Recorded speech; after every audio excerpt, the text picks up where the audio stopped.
আসসালামু আলাইকুম ওয়া রাহমাতুল্লাহি ওয়া বারাকাতুহু। নাহমাদুহু ওয়া নুসাল্লি আলা রাসূলিহিল কারীম। আম্মা বা'দু ফাআউযু বিল্লাহি মিনাশ শাইতানির রাজীম। বিসমিল্লাহির রাহমানির রহিম। নূহ আলাইহিস সালাম আউয়ালু রাসূলিন বুইসা ইলা আহলিল আরদ।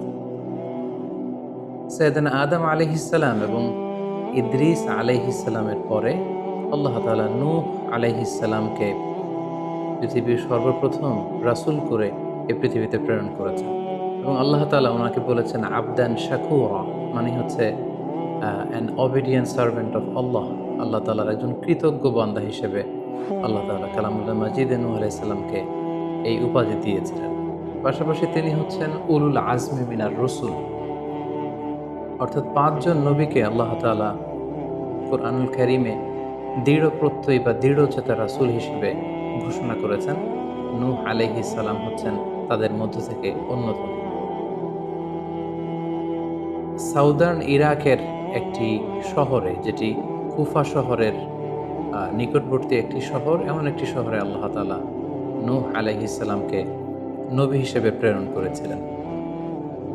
সাইয়েদনা আদম আলাইহিস সালাম থেকে শুরু করে নূহ আলাইহিস সালাম পর্যন্ত টানা ১,০০০ বছর পর্যন্ত পৃথিবীতে শিরকের সূচনা বা উৎপত্তি হয়নি।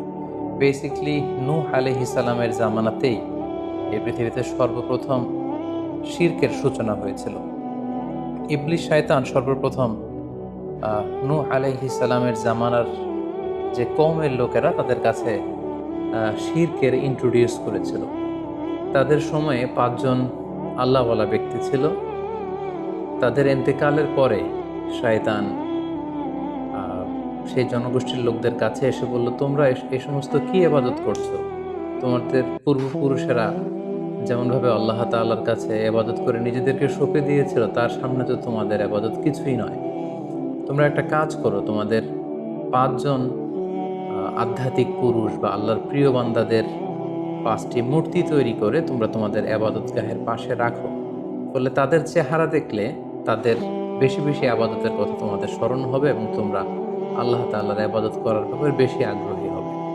তারা এই শয়তানের মুখরোচক চমৎকার এই কথা শুনে তাদের শ্রেষ্ঠ ৫ জন সন্তান বা আল্লাহওয়ালা ৫ জন ব্যক্তির ৫টি মূর্তি তৈরি করে তাদের ইবাদত গাহের ভেতরে তারা স্থাপন করলো। এবং আসলেই তারা যখন এই ৫ জন ব্যক্তিদের মূর্তির দিকে তাকাতো, তাদের আল্লাহ তাআলার ইবাদতের কথা তাদের স্মরণ হতো, ফলে তারা আল্লাহ তাআলার বেশি বেশি ইবাদত করতে লাগলো।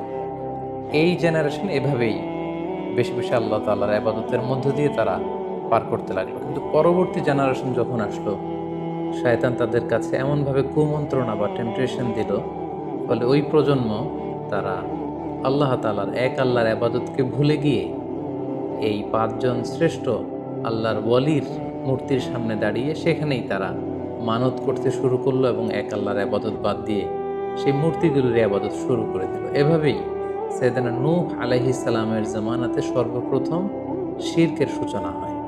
পবিত্র কালামুল্লাহ মাজিদে আল্লাহ তাআলা এই ঘটনাটি এভাবে উল্লেখ করেছেন যে নূহ আলাইহিস সালামের জামানায় যারা নেতৃত্ব স্থানীয় ছিল, তারা সাধারণ লোকদেরকে উদ্দেশ্য করে বলতো, ওয়াকালু লা তাযারুন্না আলিহাতাকুম ওয়ালা তাযারুন্না ওয়াদ্দান ওয়ালা সুওয়াআ ওয়ালা ইয়াগুসা ওয়া ইয়াউকা ওয়া নাসরা। অর্থাৎ আমাদের যে ৫ জন বিখ্যাত ব্যক্তি, তাদের নাম ছিল ওয়াদ্দান, সুওয়াআন, ইয়াগুস, ইয়াউক এবং নাসর।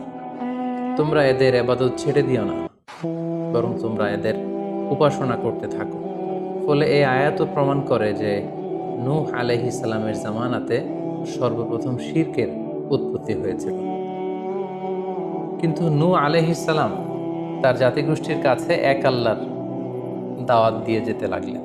তিনি বলতে আরম্ভ করলেন, ইয়া কওমি ইবুদুল্লাহ মা লাকুম মিন ইলাহিন গায়রুহু আফালা তাত্তাকুন। হে আমার জাতিগোষ্ঠীর লোকেরা, হে আমার জনগোষ্ঠীর লোকেরা, তোমাদের কি হলো? তোমরা কেন এক আল্লাহর ইবাদত করছো না? তোমরা কি আল্লাহকে ভয় পাও না? এবং তিনি বললেন যে আল্লাহ তাআলা আমাকে তার বাণীবাহক হিসেবে, প্রেরিত রাসূল হিসেবে তোমাদের কাছে পাঠিয়েছেন। এই যে আমি তোমাদেরকে তাওহীদের বা এক আল্লাহর ইবাদতের দিকে দাওয়াত দিচ্ছি, এজন্য তো আমি কোনো পারিশ্রমিক তোমাদের কাছে চাচ্ছি না, বরং তোমরা যেভাবে শিরক করে যাচ্ছ, এক আল্লাহ ছাড়া মূর্তির পূজা করে যাচ্ছ, ইন্নী আখাফু আলাইকুম আযাব ইয়াউমিন আযীম, আমি তোমাদের উপর কঠিনতম আযাব আসার আশঙ্কা করছি। সো তোমরা শিরক ছেড়ে দিয়ে, মূর্তি পূজা ছেড়ে দিয়ে, পৌত্তলিকতা ছেড়ে দিয়ে এক আল্লাহ তাআলার ইবাদতের দিকে ফিরে আসো। নূহ আলাইহিস সালাম যখন তার জাতিগোষ্ঠীর লোকদের কাছে তাওহীদের দাওয়াত বা এক আল্লাহর ইবাদতের দাওয়াত দেয়া শুরু করলেন, তার জাতির লোকেরা, তার কওমের লোকেরা নানা ধরনের টাল বাহানা, অজুহাত এবং বিভিন্ন ধরনের যুক্তি তারা স্থাপন করতে শুরু করলো। তাদের প্রথম যুক্তি ছিল যে, হে নূহ, কেন আমরা তোমার দাওয়াতে সাড়া দেব? কারণ সমাজের নিম্ন শ্রেণীর লোকেরা হচ্ছে তোমার অনুসারী। আরাদিলুনা বাদিয়ার রাই ওমা নারাকা ইত্তাবাআকা ইল্লাল্লাযীনা হুম আরাদিলুনা বাদিয়ার রাই। কারণ আমরা দেখতে পাচ্ছি সমাজের লো ক্লাসের যারা লোকজন, নিম্ন শ্রেণীর লোকজন, নিম্ন পেশার লোকজন, এরাই হচ্ছে তোমার ফলোয়ার। তোমরা আগে এই সমস্ত লোকদেরকে তোমার আশপাশ থেকে সরাও, তখন আমরা তোমার এ দাওয়াতকে গ্রহণ করব। তাদের আরও একটি যুক্তি ছিল যে, তুমি এই নিম্ন শ্রেণীর লোকদেরকে নিয়ে সমাজে ইনফ্লুয়েন্সিয়াল হতে চাচ্ছ। ইয়াতাফাদ্দালু আলাইকুম, এই নূহ হচ্ছে জেলে সমাজ, কৃষক সমাজ, এই সমস্ত নিম্ন শ্রেণীর লোকদেরকে নিয়ে এই সমাজের মধ্যে একটা ইনফ্লুয়েন্স ক্রিয়েট করে সে আমাদের উপর সুপিরিয়র হতে চাইছে। এটা ছিল তাদের আরেকটা যুক্তি। তারা আরও বলতো যে, আগে যদি এই নিম্ন শ্রেণীর লোকদেরকে তোমার কাছ থেকে তুমি তাড়িয়ে দাও, তাহলে আমরা তোমার উপর বিশ্বাস স্থাপন করতে পারি। নূহ আলাইহিস সালামের এই কথার জবাবে তিনি বলেছিলেন, ওমা আনা বিতারিদিল্লাযীনা আমানু, অর্থাৎ যারা আল্লাহ তাআলার উপর বিশ্বাস স্থাপন করেছে, যদিও তারা নিম্ন শ্রেণীর হয়ে থাকে, কি করে আমি তাদেরকে তাড়িয়ে দিতে পারি? তাদের আরও একটি যুক্তি ছিল যে, তুমি আমাদের মতো মানুষ, দেখতে তো তুমি আমাদের মতো মানুষ, তুমি খাচ্ছ, যাচ্ছ, ঘুমাচ্ছ, ঘুরে বেড়াচ্ছ, বাজারে যাচ্ছ, ক্রয় বিক্রয় করছো, আমাদের মতো মানুষ হয়ে তুমি কেমন করে রাসূল হতে পারো? তুমি যে রাসূল, কি করে আমরা বিশ্বাস করব? কেন আকাশ থেকে ফেরেশতারা এসে বলে দিয়ে যায় না যে তুমি রাসূল? তাহলে তো আমরা ফেরেশতাদেরকে দেখলে আমরা আস্থা পেতে পারি এবং নিশ্চিত হতে পারি যে আসলেই তুমি আল্লাহর পাঠানো রাসূল। এবং তারা পাশাপাশি আরও বলতো যে, আমাদের পূর্বপুরুষরা তো এই সমস্ত মূর্তিরই পূজা করেছে, তাহলে কি তুমি বলতে চাইছো এরা ভ্রান্ত ছিল? সর্বশেষে তারা বলতে আরম্ভ করলো যে, নূহ, তুমি হচ্ছে মিথ্যাবাদী, পাগল এবং ভ্রান্ত, আমরা আমাদের অবস্থানে অটল থাকব। এভাবে সাইয়েদনা নূহ আলাইহিস সালামের তাওহীদের যে দাওয়াত তিনি তার সমাজে ছড়িয়ে দিচ্ছিলেন, তারা ডিরেক্টলি এই একত্ববাদের দাওয়াতকে তারা প্রত্যাখ্যান করলো, রিজেক্ট করলো। কিন্তু নূহ আলাইহিস সালাম তিনি হাল ছাড়েননি। তিনি টানা 950 বছর তার জাতিগোষ্ঠীর লোকদের কাছে তিনি এক আল্লাহর দাওয়াত দিয়ে যেতে লাগলেন। কালামুল্লাহ মাজিদ আমাদেরকে জানাচ্ছে, ওয়ালাকাদ আরসালনা নূহান ইলা কওমিহি ফালাবিসা ফীহিম আলফা সানাতিন ইল্লা 50 আমা। তিনি 1 বছর, 2 বছর, 10 বছর, 20 বছর নয়, টানা 950 বছর তিনি লাগাতার কন্টিনিউয়াসলি তার কওমের লোকদের কাছে তিনি এই তাওহীদের দাওয়াত দিয়ে যেতে লাগলেন। এবং তিনি দিন রাতকে এক করে টায়ারলেসলি, রেস্টলেসলি তিনি তার জাতিগোষ্ঠীর কাছে এই একই দাওয়াত দিতে লাগলেন। তিনি বলছেন যে, রব্বি ইন্নী দাআউতু কওমি লাইলা ওয়া নাহারা, হে আল্লাহ, দিন রাত তো আমি চেষ্টা করে গেলাম, তাদেরকে তাওহীদের দাওয়াত দিলাম, কিন্তু তারা আমার কথা শুনছে না।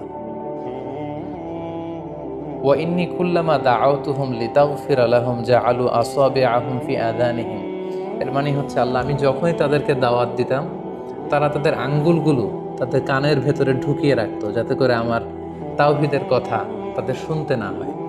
এবং ওয়াস্তাগশাউ সিয়াবাহুম ওয়া আসররু ওয়াস্তাকবারু ইস্তিকবারা, তারা আমাকে দেখলেই চাদর দিয়ে তাদের মুখ পেঁচিয়ে রাখতো, যাতে করে আমার কথাগুলো তারা শুনতে না পায়।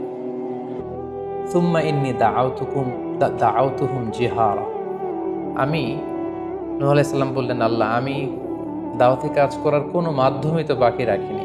আমি প্রথমে পার্সন টু পার্সন আমি প্রাইভেটলি দাওয়াত দিতাম। এটা যখন তারা অস্বীকার করলো, আমি তখন পাবলিক দাওয়াত দেওয়া শুরু করলাম। আমি তাদের বড় গ্যাদারিংসে, বিভিন্ন ফেস্টিভ্যালে যে তাদেরকে এই দাওয়াতের কথা শোনালাম, কিন্তু তারা প্রত্যাখ্যান করেছে। সুম্মা ইন্নী আ'লানতু লাহুম ওয়া আসরারতু লাহুম ইসরারা। অর্থাৎ এই আয়াত থেকে বোঝা যাচ্ছে যে নূহ আলাইহিস সালাম দাওয়াত দেয়ার বা বাণী বাহকের যে কাজ, এই গুরুদায়িত্ব পালনে কোনো ধরনের প্রক্রিয়া তিনি বাদ রাখেননি। তিনি দিনে রাতে, তিনি প্রাইভেটলি, তিনি পাবলিকলি, তিনি উৎসাহ প্রদানের মাধ্যমে, জান্নাতের সুসংবাদ দেওয়ার মাধ্যমে কিংবা জাহান্নামের ভয় দেখানোর মাধ্যমে নানাভাবে তার জাতিগোষ্ঠীর কাছে আখেরাতের কথা, আখেরাতে আল্লাহ তাআলার সুপ্রিম কোর্টের কাঠগড়ায় দাঁড়িয়ে জবাবদিহিতার কথা, এক আল্লাহর একত্ববাদের কথা, এ দাওয়াতগুলো তিনি দিয়ে গিয়েছেন। কিন্তু অধিকাংশ ক্ষেত্রেই এবং অধিকাংশ লোকগুলোই নূহ আলাইহিস সালামের এই তাওহীদের দাওয়াতকে প্রত্যাখ্যান করেছিল এবং রিজেক্ট করেছিল। এভাবে নূহ আলাইহিস সালাম যখন দাওয়াত দিয়ে যেতে লাগলেন, তার কওমের লোকদের মধ্য থেকে ফাইনাল যে রেসপন্সটি এসেছিল সেটি হচ্ছে ক্বালু লাইন লাম তানতাহি ইয়া নূহ লা তাকুনান্না মিনাল মারজুমিন। হে নূহ, অনেক হয়েছে, এবার তুমি থামো। তুমি যদি এই দাওয়াত দেয়া বন্ধ না করো তাহলে আমরা তোমাকে স্টোনিং করে, পাথর মেরে, প্রস্তর নিক্ষেপ করে দুনিয়া থেকে বিদায় করে দেব। এবং তারা এও বলল যে ক্বালু ইয়া নূহ ক্বাদ জাদালতানা ফাআকসারতা জিদালানা। অনেক হয়েছে, তুমি অনেক আর্গুমেন্ট আমাদের সাথে দিয়েছ, অনেক তর্ক বিতর্ক তোমার সাথে হয়েছে, এবার থামো। ফাআতিনা বিমা তাঈদুনা ইন কুনতা মিনাস সাদিকিন। তুমি যে আযাবের ভয় দেখাচ্ছ, পারলে সেটা দেখো। তুমি আমাদেরকে বলছো যে আমরা যদি এক আল্লাহর ইবাদত না করি, আমরা যদি পৌত্তলিকতা না ছাড়ি, তাহলে আল্লাহ তাআলা আযাব দিয়ে আমাদেরকে ধ্বংস করে দিবে। পারলে সেই ধ্বংসলীলা তুমি আমাদের সামনে নিয়ে আসো, পারলে সেই শাস্তি দেখাও, তুমি যদি সত্যবাদী হয়ে থাকো। এবার নূহ আলাইহিস সালাম তাদের এ ধরনের অ্যাটিটিউড দেখে অনেকটা হতাশ হলেন। তিনি তাদের কাছে কোনো প্রতিদান চাইছেন না, তাদের কল্যাণের জন্যই, তাদেরকে জাহান্নামের আগুন থেকে বাঁচার জন্যই তিনি 950 বছর ডেডিকেট করে দিলেন তাদের দাওয়াতি কাজে। কিন্তু তারা যখন দাওয়াতি কাজে সাড়া দিচ্ছে না, অবশেষে হতাশ হয়ে নূহ আলাইহিস সালাম আল্লাহকে দোয়া করলেন, আল্লাহ ফাফতাহ বাইনি ওয়া বাইনাহুম ফাতহান। আমি আর পারছি না, আপনি এবার এসপার ওসপার করে দিন, আপনি একটা ফায়সালা করে দিন। অবশেষে তিনি বদদোয়া করে বসলেন, তাদের উপর অভিশাপ দিয়ে ফেললেন, কার্ডস করে বসলেন। তিনি বললেন, রাব্বি লা তাযার আলাল আরদি মিনাল কাফিরিনা দাইয়ারা। হে আল্লাহ, আপনি এমন আযাব পাঠান, আযাব দিয়ে আপনি কাফিরদের আন্ডা বাচ্চা কাউকে আপনি অবশিষ্ট রাখবেন না। পুরো কাফির সমাজ, মুশরিক সমাজকে আপনি আযাব দিয়ে ধ্বংস করে দেন। যদি আপনি তাদেরকে বাঁচিয়ে রাখেন তাহলে তারা বিশ্বাসীদেরকেও সংক্রামিত করবে এবং তাদের অনাগত প্রজন্ম তারা পাপাচারী হয়ে এই পৃথিবীতে তারা ফাসাদ সৃষ্টি করবে। নূহ আলাইহিস সালাম যখন এরকম বদদোয়া করলেন, আল্লাহ তাআলা নূহ আলাইহিস সালামের এই অভিশাপ বা বদদোয়াকে কবুল করলেন এবং তিনি নূহ আলাইহিস সালামকে জানিয়ে দিলেন, নূহ, তোমার কথা মতো আমি এবার এটার একটা শেষ দেখে ছাড়বো এবং আমি পৃথিবীতে আযাব পাঠাবো। সেই আযাবটি হচ্ছে ভয়ঙ্কর ধরনের বন্যা হয়ে যাবে গোটা পৃথিবীতে, মহাপ্লাবন ঘটবে। সো সেই প্লাবন থেকে বাঁচার জন্য ওয়াসনাইল ফুলকা বিআইউনিনা ওয়া ওয়াহিনা, অর্থাৎ হে নূহ, তুমি আমার গাইডেন্স বা আমার পাঠানো দিক নির্দেশনা অনুযায়ী তুমি বিশাল একটি নৌকা বানাও বা কিস্তি বানাও বা বিশাল একটি জলতরী বা নৌযান বানাও, যাতে করে এই মহাপ্লাবন থেকে বাঁচার জন্য তুমি বিশ্বাসীদেরকে নিয়ে এই নৌযানে, এই কিস্তিতে, জাহাজে বা এই জলতরীতে, এই নৌকাতে তোমরা আশ্রয় নিতে পারো। আল্লাহ তাআলার পক্ষ থেকে এই আদেশ যখন আসলো, সাইয়েদনা নূহ আলাইহিস সালাম বিশ্বাসীদেরকে নিয়ে বিশাল এক জলতরী বা নৌকা বা বিশাল এক জাহাজ তিনি তৈরি করলেন। নূহ আলাইহিস সালামের কওমের মুশরিক লোকেরা যখন এই জাহাজ বা নৌকা বানাতে দেখলো, তারা হাসাহাসি শুরু করে দিল। কোরআন বলছে, ওয়া কুল্লামা মাররা আলাইহি মালাউম মিন কওমিহি সাখিরু মিন। তারা যখন এই নৌকা বানানো, এই কিস্তি বানানো, এই বিশাল জলতরী বানাতে দেখলো, তারা ঠাট্টা বিদ্রুপ করলো। তারা বলল, নূহ, এই মরুভূমির মাঝখানে কোথায় তুমি এই নৌকা চড়াবে? তোমরা যেহেতু নৌকা বানাচ্ছ, পারলে একটা সাগরও বানিয়ে নাও, যাতে করে তোমাদের এই নৌকাকে, এই জাহাজকে তোমরা ভাসাতে পারো। সাইয়েদনা নূহ আলাইহিস সালাম এবং বিশ্বাসীরা আল্লাহ তাআলার উপর অটল থেকে আল্লাহ তাআলার দেয়া দিক নির্দেশনা অনুযায়ী তারা বিশাল নৌকা তৈরি করে ফেললেন। এ পর্যায়ে আল্লাহ তাআলা নূহ আলাইহিস সালামকে জানালেন যে মহাপ্লাবনের জন্য নূহ তুমি অপেক্ষা করতে থাকো, এবং এই প্লাবনটা হবে 40 দিন লম্বা, 40 days long, and the entire world will be drastically flooded. গোটা বিশ্বের এমন কোনো জায়গা থাকবে না, আনাচে কানাচে গোটা বিশ্বটা এই মহাপ্লাবনের আওতায় এসে পৃথিবীর সব প্রাণীগুলো মারা যাবে। সো তুমি কি করে বুঝবে যে আমি কখন এই মহাপ্লাবন পৃথিবীতে দিচ্ছি? সেটার একটা সাইন হচ্ছে, তুমি যখন চুলার ভেতর থেকে ফুরফুর করে কলকল করে পানি বেরোতে দেখবে, তখনই বুঝবে যে সে টাইমটা চলে এসেছে। তখন তুমি হাত্তা ইদা জা আমরুনা বা ফারাত তান্নুর, চুলার ভেতর থেকে আগুনের পরবর্তীতে আগুনের বিপরীতে পানি ছুটতে আরম্ভ করবে, তখনই বুঝবে যে সেই সময়টা চলে এসেছে, মহাপ্লাবনের সময়টা একেবারে ঘনিয়ে এসেছে। কুল নাহমিল ফিহা মিন কুল্লি যাওজাইনি ইসনাইন, তখন তুমি সমস্ত বিশ্বাসী বান্দাবান্দিদেরকে, যারা তোমার ফলোয়ার, যারা একত্ববাদী বিশ্বাসী, তাদেরকে নিয়ে সেই নৌকায় তুমি আরোহণ করবে, এবং প্রতিটি প্রাণী থেকে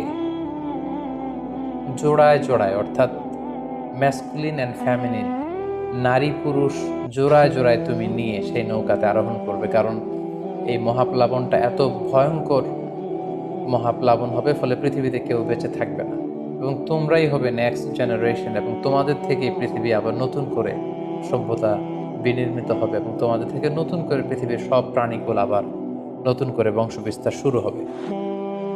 আল্লাহ তাআলার এই গাইডেন্স অনুযায়ী নূহ আলাইহিস সালাম অপেক্ষা করতে লাগলেন যে কখন চুলার ভেতর থেকে কলকল করে পানি বেরোয়।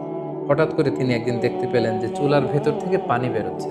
তিনি সমস্ত বিশ্বাসীদেরকে নিয়ে এবং বিভিন্ন প্রাণীকুল থেকে জোড়ায় জোড়ায় নারী পুরুষ দুই ধরনের জেন্ডারকে একত্রিত করে নিয়ে তিনি আল্লাহ তাআলার নামে সেই নৌকার মধ্যে আরোহণ করলেন। এবং আল্লাহ বললেন, ওয়াকাল আরকাবু ফিহা বিসমিল্লাহি মাজরেহা ওয়া মুরসাহা ইন্না রাব্বি লাগফুরুর রহিম। আল্লাহ বললেন, তোমরা যখন আরোহণ করবে, তোমরা আল্লাহর নামে আরোহণ করবে, অর্থাৎ বিসমিল্লাহ বলে আরোহণ করবে, কারণ তোমাদের এই নৌকার, এই জাহাজের গতি এবং স্থিতি এটা হবে আল্লাহর নামে। এটার সেইলিং বা অ্যাঙ্করিং, এটার পানির উপরে ভেসে চলা এবং এটার নোঙর ভেরানো, সবটাই হবে আল্লাহ তাআলার নামে। এবং আল্লাহ তাআলার আদেশ অনুযায়ী নূহ আলাইহিস সালাম সবাইকে নিয়ে সেই নৌকায় আশ্রয় নিলেন।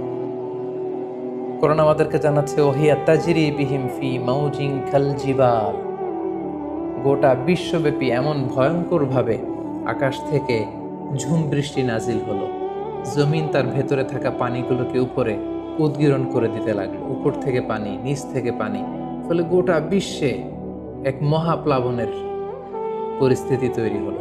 এবং সেই ভয়ঙ্কর প্লাবনের মধ্যে, সেই ঝড় ঝাপটার মধ্যে, সেই পানির মধ্যে নূহ আলাইহিস সালামের সেই কিস্তি বা সেই জলতরী বা সেই নৌকা ভাসতে লাগলো। কোরআন বলছে যে ফি মাউজিন কাল জিবাল, বিশাল পাহাড় সম ঢেউয়ের মধ্যে নূহ আলাইহিস সালামের তরী আল্লাহর নামে ভাসতে আরম্ভ করলো, এবং আল্লাহর নামে নূহ আলাইহিস সালাম সেই তরী ভাসিয়ে দিলেন। মহাপ্লাবনের ঠিক কিছু আগে নূহ আলাইহিস সালাম ওনার ছেলে কানাআনকে আহ্বান করলেন যে, কানাআন, তুমি এই নৌকার মধ্যে আরোহণ করো। আমরা ইতিহাস থেকে আমরা জেনেছি যে নূহ আলাইহিস সালামের 4 জন সন্তান ছিল, হাম, সাম, ইয়াফাস, কানাআন। এই 4 জন সন্তানের মধ্যে 3 জন ঈমান এনেছে, শুধু কানাআন ছাড়া। নূহ আলাইহিস সালাম কানাআনকে বললেন, কানাআন ইয়া বুনাইয়া ইরকাব মাআনা, হে আমার প্রিয় সন্তান, তুমি নৌকায় ওঠো, আল্লাহর কাছে তওবা করো। কিন্তু কানাআন নূহ আলাইহিস সালামের এই আহ্বানের প্রত্যুত্তরে তিনি বলেছিলেন, আমি নৌকায় উঠবো না, সাআবি ইলা জাবালিন ইয়াসুনি মিনাল মা, আমি পাহাড়ের চূড়ায় যেয়ে দাঁড়াবো, পাহাড় আমাকে পানি থেকে বাঁচাবে, কারণ এই বন্যার পানি তো পাহাড় পর্যন্ত পৌঁছতে পারবে না। নূহ আলাইহিস সালাম বললেন, ক্বালা লা আসিমাল ইয়াউমা মিন আমরিল্লাহ ইল্লা মার রাহিম, হে কানাআন, আজকে আল্লাহর এই গজব থেকে, এই আযাব থেকে, এই মহাপ্লাবন থেকে বাঁচানোর কেউ নাই, কেউ তোমাকে বাঁচাতে পারবে না। পাহাড় তোমাকে আজকে সুরক্ষা দিতে পারবে না, বাঁচাতে পারবে না। আজকে বাঁচানোর কেউ নেই, তুমি তাড়াতাড়ি উঠে আসো এখানে। কিন্তু নূহ আলাইহিস সালামের ছেলে কানাআন অস্বীকৃতি জ্ঞাপন করলো। কোরআন বলছে, ওয়াহালা বাইনাহুমাল মাউজু ফাকানা মিনাল মুগরাকিন, বাবা আর ছেলের মধ্যে যখন এ ধরনের কথা চলছিল, হঠাৎ করে বিশাল এক সাগরের ঢেউয়ের ধাক্কা এসে নূহ আলাইহিস সালামের সন্তান কানাআনকে পানির মধ্যে ডুবিয়ে দিল। তাহলে এই আয়াত থেকে বুঝলাম কানাআন যারা ডুবে গিয়েছিল তাদের অন্তর্ভুক্ত হয়েছিল। এবং মজার ব্যাপার হচ্ছে নূহ আলাইহিস সালামের স্ত্রীও এই মহাপ্লাবন থেকে বাঁচতে পারেনি। সেও ঈমান না আনার কারণে যারা ধ্বংস হয়েছিল, যাদের সলিল সমাধি হয়েছিল মহাপ্লাবনের পানির মধ্যে, নূহ আলাইহিস সালামের স্ত্রীও সেখানে নিহত হয়েছেন। এখন একটি প্রশ্ন এসে দাঁড়ায়, সেটি হচ্ছে যে এটা কি একটা গ্লোবাল ডিজাস্টার ছিল কিনা? এটা কি ইরাকের সেই সাউদার্ন পার্টেই শুধু এই বন্যাটা হয়েছিল, না গোটা বিশ্বব্যাপী হয়েছিল? এ নিয়ে ঐতিহাসিকদের মধ্যে অনেক ধরনের মতামত পাওয়া যায়। তবে একটা বড় সংখ্যক ঐতিহাসিক মুআররিখুন তারা বলেছেন যে ইট ওয়াজ এ গ্লোবাল ডিজাস্টার। এই ফ্লাড, এই বন্যাটা ছিল গোটা বিশ্বব্যাপী। কারণ আল্লাহ তাআলা কোরআনে বলেছেন, নূহ আলাইহিস সালামের বদদুয়ার কথা বলেছেন। নূহ আলাইহিস সালাম বলেছেন যে রব্বি লা তাযার আলাল আরদি মিনাল কাফিরিনা দাইয়ার, হে আল্লাহ, এই জমিনে একজন কাফেরকেও আপনি বাঁচিয়ে রাখবেন। সো এই আর্থ শব্দটা প্রমাণ করে তিনি গোটা বিশ্বের দিকে ইঙ্গিত করছেন। এবং আল্লাহ যখন জমিনকে ইঙ্গিত করেছেন, ইয়া আরদু ব্লাই, হে পানি তুমি নিচের দিকে চলে যাও, ফলে এই আর্থ দ্বারা বোঝা যাচ্ছে যে শুধু ইরাকের সেই সাউদার্ন ইরাকের কুফা শহরের পাশেই এই বন্যাটা লিমিটেড বা সীমিত ছিল না, বরং এই ডিজাস্টারটা ছিল একটা গ্লোবাল ডিজাস্টার। গোটা বিশ্বব্যাপী মহাপ্লাবনের পানিতে গোটা বিশ্বের সব সয়লাভ হয়ে গিয়েছিল। 40 দিন এই বন্যাটা কন্টিনিউ করেছে এবং 40 দিনের এই সময়ে মহাপ্লাবনে যত কাফির, মুশরিক এবং নূহ আলাইহিস সালামের সময়কালের যত মুশরিক এবং অবাধ্য লোকেরা ছিল, সবাইকে আল্লাহ তাআলা এই বন্যার মাধ্যমে ধ্বংস করেছেন। 40 দিন পর আল্লাহ তাআলা আদেশ করলেন, ইয়া আরদু বুলাঈ মাআকি ওয়া ইয়া সামাউ আকলিঈ, অর্থাৎ হে আকাশ তুমি বৃষ্টি বর্ষণ করা এবার স্টপ করো, এবার বন্ধ করো। এবং জমিনকে বললেন, জমিন তুমি যে মাটির ভেতর থেকে পানি বের করছিলে, এই পানি বের করা বন্ধ করে তুমি ভূপৃষ্ঠের উপরে থাকা পানিগুলোকে গিলে ফেলো। ওয়াকিদল মা, ফলে আল্লাহ তাআলার আদেশের সাথে সাথে পানি বর্ষণ এবং পানি জমিনের ভেতর থেকে বের হয় এটা বন্ধ হলো। ওয়াস্তাওয়াত আলাল জুদি, নূহ আলাইহিস সালামের এই বিশাল জলতরী বা কিস্তি বা নৌকা জুদি পাহাড়ে যেয়ে থাম। জুদি পাহাড়ে এই তরীর নোঙর ভিড়ল। এখন জুদি পাহাড়টা কোথায়? কিছু কিছু ঐতিহাসিকরা বলেছেন যে ইরাকের মোসেল শহরে একটি বিশাল মাউন্টেন রেঞ্জ রয়েছে, সেই পাহাড়ের একটা অংশের নাম হচ্ছে জুদি পাহাড়। কোনো কোনো ঐতিহাসিকগণ বলেছেন এই জুদি পাহাড়টি আর্মেনিয়াতে অবস্থিত। অনেক ঐতিহাসিকগণ মত প্রকাশ করেছেন যে এটি ইরাকেও নয়, এটি আর্মেনিয়াতেও নয়, বরং এটি তুরস্কের একটি পাহাড়। এবং তারা বিশাল বড় একটি নৌকার খণ্ড দিয়ে ঐতিহাসিকভাবে অনেকেই প্রমাণ করতে চেয়েছেন যে নূহ আলাইহিস সালামের সেই কিস্তির কিছু অংশ আজও সেই পাহাড়ের মধ্যে রয়ে গিয়েছে। সেই জুদি পাহাড়ে যখন এই নৌকাটি ভিড়ল, আল্লাহ তাআলা তখন নূহ আলাইহিস সালামকে আদেশ করলেন, ইহবিত বিসালামিন মিন্না, তুমি এবার শান্তির সাথে সেফলি সাউন্ডলি তুমি এবার সেই জুদি পাহাড়ে তোমরা নামো। ও বারাকাতিন আলাইক, তোমাদের উপর আমার পক্ষ থেকে বারাকা ব্লেসিং থাকবে। ও আলা উমামিম মিম্মান মাআক, এবং তোমার সাথে যারাই আছে সবার জন্য আমার পক্ষ থেকে ব্লেসিং থাকবে। এবং এই বিশাল মহাপ্লাবন থেকে যে আমি তোমাদেরকে বাঁচিয়ে দিয়েছি, শুকরিয়া স্বরূপ তোমরা সবাই পড়ো আলহামদুলিল্লাহ। ফাকুলিল হামদুলিল্লাহ। কোরআন বলছে যে তারা সবাই আল্লাহর প্রশংসা করে সেখান থেকে নেমে আসলো এবং নূহ আলাইহিস সালামকে আল্লাহ তাআলা শিখিয়ে দিলেন, নূহ এবার তুমি পড়ো রব্বি আনজিলনি মুনজালান মুবারাকান ওয়া আনতা খায়রুল মুনজিলিন, অর্থাৎ হে আল্লাহ আপনি এমন জায়গায় আমাদেরকে অবতরণ করুন যে জায়গাটা আমাদের জন্য কল্যাণকর, কারণ আপনিই তো উত্তম অবতরণকারী। ফলে নূহ আলাইহিস সালামের সাথে যারা ছিল বিশ্বাসীরা, তারা এবং তার সাথে প্রাণীকুলের মধ্য থেকে যারা ছিল সবাইকে নিয়ে নূহ আলাইহিস সালাম এই জমিনে বন্যা পরবর্তী, মহাপ্লাবন পরবর্তী সময়ে তিনি সবাইকে নিয়ে এই জমিনের মধ্যে আবার নেমে আসলেন।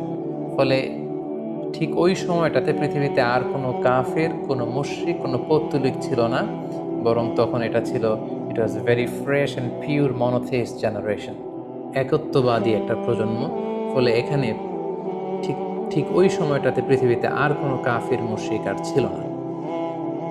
আমরা আমাদের আলোচনার শুরুর দিকে বলেছিলাম যে নূহ আলাইহিস সালামের 4 জন ছেলে ছিল, হাম, সাম, ইয়াফাস এবং কানাআন। এবং ঐতিহাসিকভাবে এটা ঐতিহাসিক বিভিন্ন ধর্মগ্রন্থ থেকেও এটা প্রমাণিত যে এই 4 ছেলের মধ্য থেকে একজন ছেলে ছিল কানাআন, যে মহাপ্লাবনে মৃত্যুবরণ করেছে, এবং হাম, সাম এবং ইয়াফেস, তাদের মধ্য থেকেই মূলত গোটা বিশ্বে নতুন করে মানব সভ্যতার আবার সূচনা হয়েছে।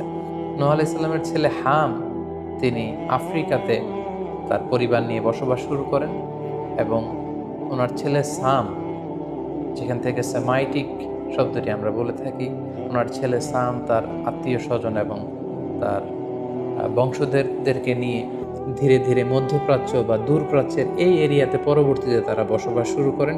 এবং ওনার ছেলে ইয়াফেস বর্তমান যে চীন বা তার আশেপাশের যে এরিয়াগুলো আছে সেখানে বসবাস শুরু করেন, এবং সেখান থেকেই মানব ইতিহাস আবার নতুন করে তার পথ চলা শুরু করলো, এবং গোটা বিশ্বে বাচ্চা রিজালান কাসীরা ওয়া নিসা, অনেক নারী করে গোটা বিশ্বে সেখান থেকে আবার ছড়িয়ে পড়তে আরম্ভ করলো। এভাবেই নূহ আলাইহিস সালাম একাত্মবাদের দাওয়াত দিয়ে নিরলস প্রচেষ্টা করে ওনার জীবনকে তিনি অতিবাহিত করেছেন। সাইয়েদনা নূহ আলাইহিস সালাম ওনার ইন্তেকালের পরে ওনাকে কোথায় কবর দেওয়া হয়েছে এ নিয়ে দুটি মত পাওয়া যায়। প্রথম মত অনুযায়ী ওনাকে মক্কাতে কবরস্থ করা হয়েছে, আরেকটি মত অনুযায়ী লেবাননের কার্ক নামে একটি এরিয়াতে জাবালে দীর, সেই দীর মাউন্টেনের পাশে সাইয়েদনা নূহ আলাইহিস সালামকে কবরস্থ করা হয়েছে। সম্মানিত শুধু এই ছিল নূহ আলাইহিস সালামের সংক্ষিপ্ত, বর্ণাঢ্য এবং সংগ্রামী জীবন কাহিনী। এ পর্যায়ে আমরা নূহ আলাইহিস সালামের এই স্টোরি থেকে, এই জীবনী থেকে কি ধরনের লেসন, লাইফ লেসন বা শিক্ষা আমরা পেতে পারি, যেটা আমরা আমাদের সমাজের সাথে রিলেভেন্ট করতে পারি, আমরা সে বিষয়ে সামান্য কিছু আলোচনা করব। আমরা যারা দাওয়া কাজের সাথে ইনভলভড, তাদের জন্য নূহ আলাইহিস সালামের জীবনীতে আসলে নূহ আলাইহিস সালামের দাওয়া ক্যারিয়ার থেকে নেবার মতো, শেখার মতো অনেক কিছু রয়েছে।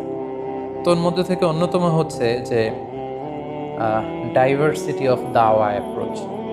আমরা জানি যে আমরা যারা আল্লাহ তাআলার এই কথাগুলো, কোরআন সুন্নাহর এই মেসেজগুলো পৌঁছে দিচ্ছি, আমরাও কাইন্ডা বাণীবাহকের কাজ কিন্তু আমরা করছি। যেহেতু নবীরা নেই, তাদের অনুসৃত পথকে আমরা ধারণ করে তাদের কথাগুলো আমরা পৌঁছে দিচ্ছি। সো আমাদের দাওয়া অ্যাপ্রোচের মধ্যে ডাইভার্সিটি থাকতে হবে। আমরা যেমনি ওরালি দাওয়া কাজ করি, নবীরা ওরালি দাওয়া কাজ করতেন, মৌখিকভাবে মানুষকে দাওয়া দিতেন। এই ওরালি দাওয়ার পাশাপাশি আমরা রিটেন দাওয়ার কাজ করতে পারি, আমরা প্র্যাকটিক্যাল দাওয়া কাজ করতে পারি। অর্থাৎ প্র্যাকটিক্যাল দাওয়াটা হচ্ছে লাইভ দাওয়া। আমার কথা দেখে, আমার আচরণ দেখে, আমার ডিলিংস দেখে মানুষ ইসলামের সৌন্দর্যের প্রতি আকৃষ্ট হবে, এবং এটা খুবই ফলপ্রসূ একটা দাওয়া সিস্টেম। সো আমরা যদি নূহ আলাইহিস সালামের জীবনের দিকে তাকাই, তাহলে দেখব উনি অনেকভাবে এই দাওয়া কাজ করেছেন। উনি প্রথম পার্সন টু পার্সন টার্গেট করে তাকে একা একা বোঝাতেন। এটা যখন কাজ না করতো, প্রাইভেট দাওয়া থেকে উনি পরে সুইচ করলেন পাবলিক দাওয়াতে। কোরআন আমাদেরকে জানিয়েছে যে তার কওমের বিভিন্ন ফেস্টিভ্যালগুলোতে, সেখানকার বিভিন্ন পাবলিক গ্যাদারিংসগুলোতে, সেখানকার বিভিন্ন ক্লাবগুলোতে তিনি যে এক আল্লাহর দাওয়া তিনি সেখানে পেশ করেছেন। পাশাপাশি নূহ আলাইহিস সালাম তার সময়ের সম্ভ্রান্ত ব্যক্তিবর্গ যারা, তাদেরকে স্পেশালি তিনি দাওয়া কাজের আওতায় নিয়ে এসেছেন। এলিট সোসাইটি যারা, আমরা যদি আল্লাহ রাসূল সাল্লাল্লাহু আলাইহি ওয়াসাল্লামের দাওয়া অ্যাক্টিভিটির দিকে তাকাই, তাহলে দেখব যে উনিও কিন্তু সানাদিদে কোরাইশের যারা লিডার শ্রেণী ছিল, গণ্যমান্য ব্যক্তিবর্গ ছিল, তাদেরকে তিনি স্পেশালি দাওয়া কাজ করতেন তাদের সাথে। কারণ আমরা জানি যে একটা সমাজের লিডার যদি ইসলামের পথে আসে, ফলে তার যে লক্ষ লক্ষ ফলোয়ার থাকবে, তারাও তার দ্বারা ইনফ্লুয়েন্স হয়ে তারাও ইসলামের পথে চলে আসবে। এবং আল্লাহ রাসূল সাল্লাল্লাহু আলাইহি ওয়াসাল্লামের জীবনীতে আমরা দেখেছি যে কোনো গোষ্ঠীর বা কোনো কওমের বা কোনো ট্রাইবের গোত্র প্রধান যখন কালিমা পড়ে মুসলমান হয়েছে, তার দেখা দেখি গোত্রের সকল নারী পুরুষ তারও মুসলমান হয়ে গেছে। দাওয়া কাজ আঞ্জাম দেওয়ার ক্ষেত্রে যারা এলিট সোসাইটি বা সমাজের গণ্যমান্য ব্যক্তিবর্গ যারা থাকবে, তাদেরকে দাওয়া দেওয়ার ক্ষেত্রে আমাদেরকে স্পেশাল এফোর্ট দিতে হবে। কারণ তাদেরকে যদি আমরা ইসলামের পক্ষে, সত্যের পক্ষে কনভিন্সড করতে পারি, ফলে তারা সমাজের আরও অনেক লোককে ইনফ্লুয়েন্স করে ইসলামের সুশীতল বাণীর ভেতরে নিয়ে আসতে পারবে।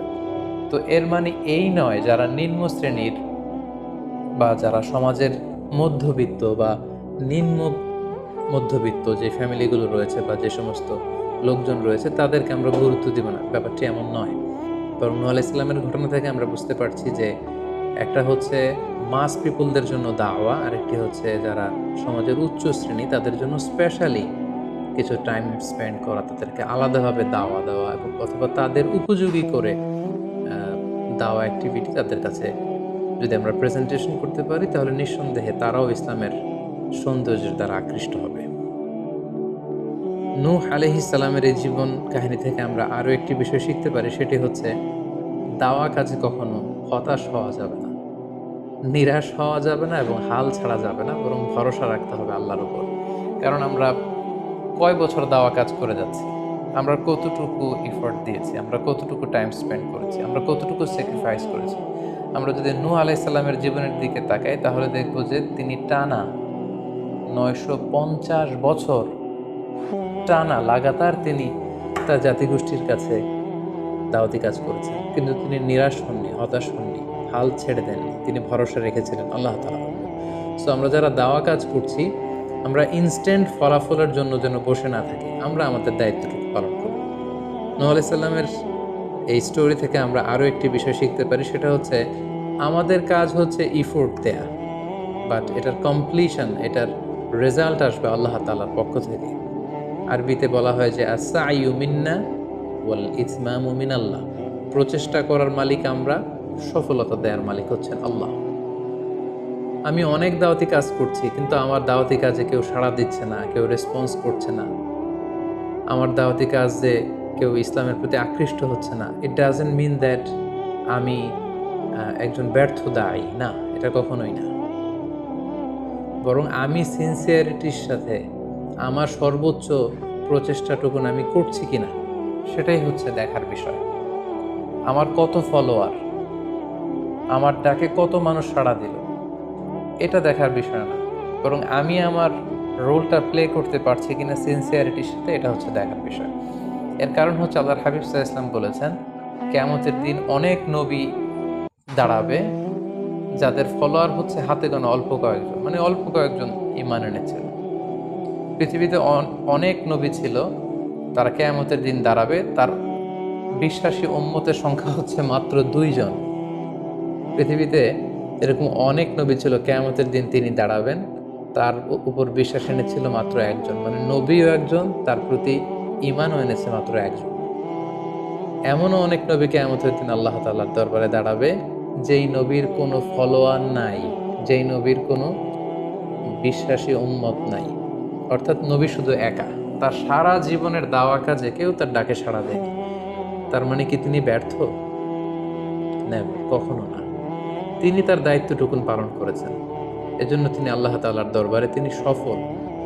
সো কে আপনার ডাকে সাড়া দিবে, কে ইসলামের পথে আসবে, এটা আমাদের দেখার বিষয় না। আমাদের দেখার বিষয় হচ্ছে আমরা আমাদের দায়িত্বটুকুন পালন করেছি কিনা, আমরা কোরআনের, ইসলামের সুন্দর বিউটিফুল মেসেজগুলো আমরা পৌঁছে দিতে পেরেছি কিনা, that should be hour concern. সেটাই হচ্ছে আমাদের দায়িত্ব। সূরা হুদে নূহ আলাইহিস সালামের ফলোয়ার কত ছিল এ ব্যাপারে আমরা জানতে পারি। আল্লাহ তাআলা বলছেন, ওয়ামা আমানা মাআহু ইল্লা কালিল, মানে নূহ আলাইহিস সালামের জাতিগোষ্ঠীর হাতে গোনা অল্প কিছু লোক ছাড়া তার প্রতি অন্যান্যরা ঈমান আনেনি। এই অল্প কিছু লোক, তাদের সংখ্যা কত? তাফসীর ইবনে কাসিরে এসেছে, সাইয়েদনা ইবনে আব্বাস বলেন যে কানু 80 নাফসান মিনহুম নিসাউহুম, নারী পুরুষ মিলিয়ে 80 জন। Could you imagine that? 950 বছরের দাওয়াতি ক্যারিয়ারে ওনার পরিমাণ এনেছে মাত্র 80 জন। তার মানে প্রতি 100 বছরে অন অ্যান অ্যাভারেজ 10 জন ওনার উপর ঈমান আনেনি, কিন্তু উনি হচ্ছেন উলুল আজমি মিনার রসুল। এই মহাবিশ্বের 5 জন শ্রেষ্ঠতম নবীদের মধ্য থেকে তিনি হচ্ছেন অন্যতম। সো আমাদেরকে দেখতে হবে আমরা আমাদের দায়িত্বটুকুন পালন করছি কিনা, কতজন আমাদের ডাকে সাড়া দিল, কতজন আমাদের ফলোয়ার হলো, কতজন ইসলামের পথে আসলো কি আসলো না সেটা আল্লাহ তাআলা নির্ধারণ করবেন। নূহ আলাইহিস সালামের জীবনী থেকে আমরা আরও যে শিক্ষাটি পাই, এবং এটি খুবই গুরুত্বপূর্ণ একটি লেসন, সেটা হচ্ছে হিদায়া অনলি বিলংস টু আল্লাহ। হেদায়েত দেওয়ার মালিক হচ্ছেন Allah. Canaan and the wife of Nuh for example, যেমন নূহ আলাইহিস সালামের ছেলে কানাআন কিংবা তার স্ত্রী, তারা কিন্তু নূহ আলাইহিস সালামের প্রতি ঈমান আনেনি। তার মানে বাবা নবী হয়ে অনেক সময় ছেলে ঈমান আনতে পারেনি, তার ভাগ্যে সেটা জোটেনি। নূহ আলাইহিস সালাম নবী ছিলেন, কিন্তু তার স্ত্রী তার প্রতি ঈমান আনেনি। এজন্য আল্লাহ তাআলা বলছেন, ইন্নাকা লা তাহদি মান আহবাবতা ওয়ালাকিন্নাল্লাহা ইয়াহদি মান ইয়াশা। হে নবী, আপনি যাকে চান তাকে আপনি হেদায়েত দিতে পারবেন না, কারণ হেদায়েত দেওয়ার মালিক আপনি নন। হেদায়েত দেওয়ার নিরঙ্কুশ একচ্ছত্র ক্ষমতা হচ্ছে শুধুমাত্র কেবলমাত্র আল্লাহ তাআলার হাতে। তিনি যাকে চাইবেন তাকে তিনি হেদায়েত দেন। আমরা চাইলেই কাউকে হেদায়েত দিতে পারবো না। নূহ আলাইহিস সালামের জীবনী থেকে আরও একটি বড় শিক্ষা হচ্ছে যে আল্লাহ তাআলা হুট করেই কাউকে আযাব দেন না বা শাস্তি পাঠান না, বরং আল্লাহ তাআলা বারবার সুযোগ দিয়ে থাকেন। অনেক অনেক সুযোগ দেওয়ার পরে, বারবার সুযোগ দেওয়ার পরেও যখন কেউ সত্যের পথে ফিরে আসে না, বরং বারবার তার অবাধ্যতা, দাম্ভিকতা এবং বাড়াবাড়ি করে, ঠিক তখনই আল্লাহ তাআলা তাদেরকে শাস্তি দেন। আমরা নূহ আলাইহিস সালামের জাতিগোষ্ঠীর দিকে যদি তাকাই, তাহলে দেখব যে তিনি 950 বছর তাদেরকে চান্স দিয়েছেন। এত লম্বা সময় তাদেরকে সুযোগ দেওয়ার পরেও তারা সত্যের পথে ফিরে আসে। অতঃপর আল্লাহ তাআলা মহাপ্লাবন দিয়ে পুরো জাতিগোষ্ঠীকে ধ্বংস করে দিয়েছেন। নূহ আলাইহিস সালামের জীবনী থেকে সর্বশেষ যে শিক্ষাটি আমরা পাই, সেটি হচ্ছে সব ধ্বংস নয়। কিছু ধ্বংস আছে যেটা আবার নতুন করে সৃষ্টি করে, অর্থাৎ সৃষ্টির জন্য ধ্বংস। আমরা যদি দেখি যে আল্লাহ তাআলা এমন এক গজব পাঠালেন, এমন এক পানিশমেন্ট দিলেন, এমন এক মহাপ্লাবন দিলেন, যেটা দিয়ে গোটা পৃথিবীবাসীকে তিনি ধ্বংস করেছেন, অল্প কিছু মানুষ ছাড়া। কিন্তু আমরা যদি অন্য দিক থেকে খেয়াল করি, তাহলে দেখব যে এই ধ্বংসটি ধ্বংসের জন্য নয়, এই ধ্বংসটি ছিল নতুন করে সৃষ্টির জন্য। আমরা দেখি যে অনেক এলাকাতে অগ্নিকাণ্ড ঘটে, সেখানে হয়তো বেড়ার ঘর ছিল, টিনের ঘর ছিল, তো অগ্নিকাণ্ড ঘটার পরে সেখানে বিশাল করে বিল্ডিং তৈরি হয়। তার মানে সব ধ্বংসের জন্য নয়, কিছু ধ্বংস আছে সৃষ্টির জন্য। নূহ আলাইহিস সালামের ক্ষেত্রেও এই ধ্বংসের ব্যাপারটি ঠিক এমনই ঘটেছিল। এই ধ্বংসটা শুধু ধ্বংসের জন্য নয়, বরং কাফিরদেরকে, মুশরিকদেরকে ধ্বংস করে দিয়ে নতুন এক একত্ববাদী প্রজন্মের সূচনা যাতে পৃথিবীতে ঘটে, সেজন্য আল্লাহ তাআলা এই ধ্বংসের সূচনা করেছিলেন। আল্লাহ তাআলা আমাদের সবাইকে আম্বিয়া আলাইহিমুস সালামদের অনুসৃত পথে থেকে তাদের মত এবং পথকে বেছে নিয়ে সিরাতুল মুস্তাকিমে পরিচালিত হওয়ার তৌফিক দান করুক। আসসালামু আলাইকুম ওয়া রাহমাতুল্লাহি